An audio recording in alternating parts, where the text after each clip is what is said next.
Assalamualaikum warahmatullahi wabarakatuh. Selamat sore, salam sejahtera bagi kita semua. Om Swastiastu, Namo Buddhaya, Salam Kebajikan. Ya, di video kali ini saya akan membuat video untuk memenuhi salah satu tugas mata kuliah, yaitu mata kuliah Desain Manajemen Proses Bisnis yang berjudul BPMN Sistem Akademik. Ya, seperti yang kita lihat di bagian sini terdapat diagram beberapa kolom ataupun diagram flow DFD, data flow diagram untuk kita lihat, dan juga terdapat simbol-simbol DFD. Ya, seperti awal mahasiswa ketika mereka bayar uang registrasi, dan juga bagian keuangan menerima bayaran hashtag registrasi, dan juga itu bagian keuangan membuat data mahasiswa. Dan ketika mereka membuat bukti pembayaran menerima kuasa dan mahasiswa menerima bukti pembayaran dan menerima KRS.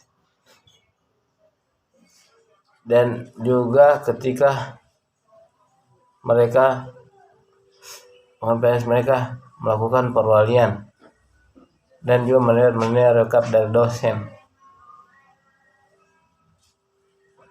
dan juga ketika menerima dosen mereka membuat rekapan dari dosen, menerima plotting dari dosen, dan membuat jadwal perkuliahan. Itu adalah tugas dari Sekretariat Prodi.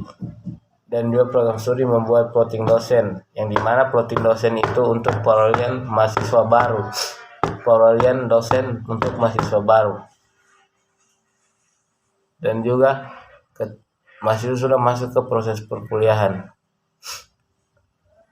Ketika proses perkuliahan, mereka menyerahkan honor ke dosen dan juga membuat data tentang honor dosen. Dan Sekretariat Prodi membuat jadwal UTS ataupun UAS. Dan dosen juga di situ menerima jadwal mengajar, proses perkuliahan, dan setelah bagian keuangan menyerahkan honor dosen, dosen itu menerima honor dosen.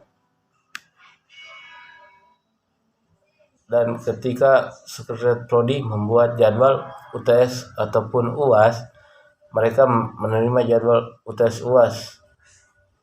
Dan juga di sini ketika setelah itu mereka menerima soal UTS, setelah menerima jadwal UTS dan UAS, mereka menyiapkan soal UTS ataupun UAS, dan seperti menerima soal UTS dan UAS.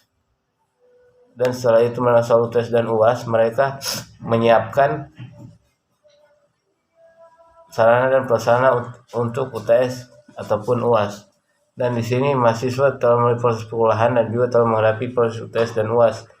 Dan di sini juga mereka menerima kartu ujian dari bagian keuangan ataupun staf prodi.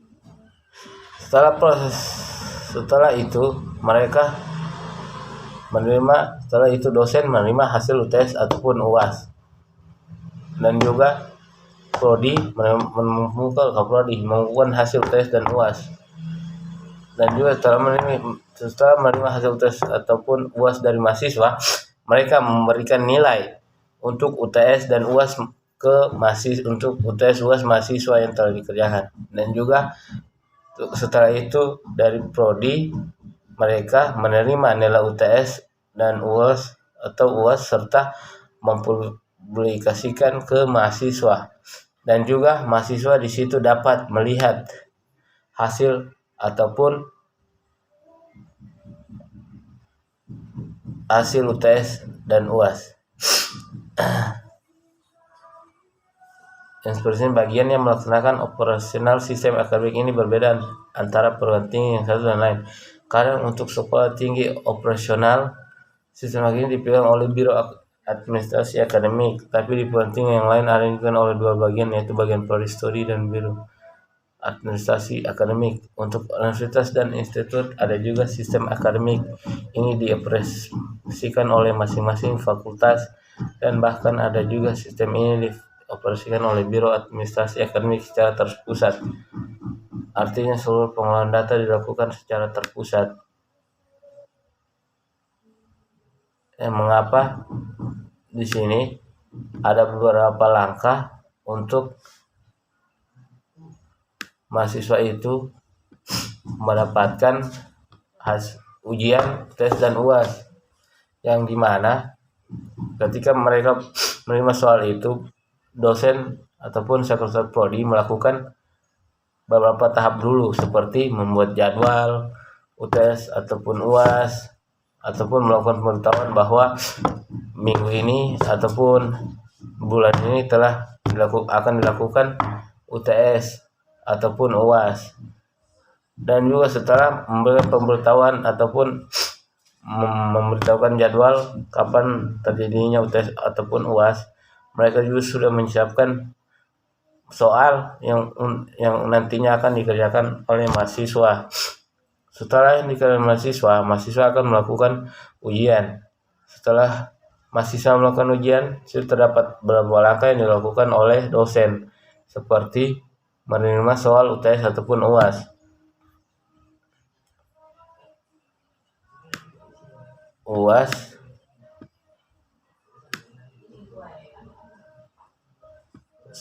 Melakukan UAS, dan di bagian sini sekretariat prodi akan mengumpulkan hasil UTS dan UAS dan dilakukan oleh dosen, yaitu tugasnya yaitu menerima hasil UTS ataupun UAS mahasiswa. Dan juga di sini setelah itu dosen akan memberi nilai UTS ataupun UAS ke ujian mahasiswa itu. Dan setelah itu sekretariat prodi akan melakukan sebuah langkah, yaitu menerima nilai UTS atau UAS, serta mereka akan mempublikasikan hasil ujian itu ke mahasiswanya, dan mahasiswa terdapat tetap yaitu melihat ataupun mengecek hasil UTS ataupun UAS yang telah dikerjakannya. Sekian dari saya, wabillahi taufiq wal hidayah. Wassalamualaikum warahmatullahi wabarakatuh.